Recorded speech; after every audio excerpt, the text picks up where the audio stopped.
भिवंडीत एका फर्निचर गोदामाला भीषण आग लागली। आगीमुळे 4 मजली इमारत कोसळल्याची घटना घडली। 10 ते 12 गोदाम जळून खाक झालेत। गोदामात ठेवलेला प्लायवूड देखील पूर्णपणे जळून खाक झाल्याची माहिती समोर येते। तर अद्याप आगीचं कारण मात्र अस्पष्ट आहे। दरम्यान ही आग आटोक्यात आणण्यात किमान 12 तास वेळ लागू शकतो। या संदर्भात आढावा घेतलेला आहे आमचे प्रतिनिधी अभिजित हिरे यांनी।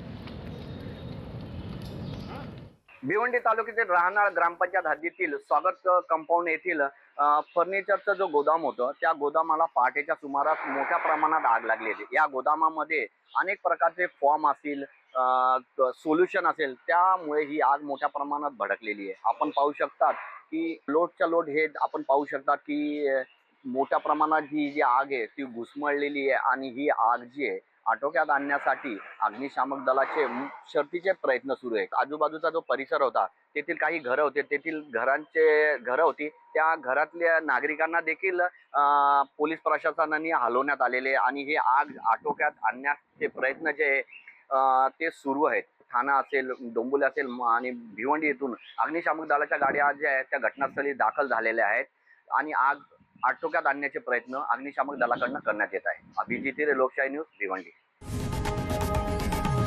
लोकशाही मराठी ऐका, पहा, जागरूक रहा।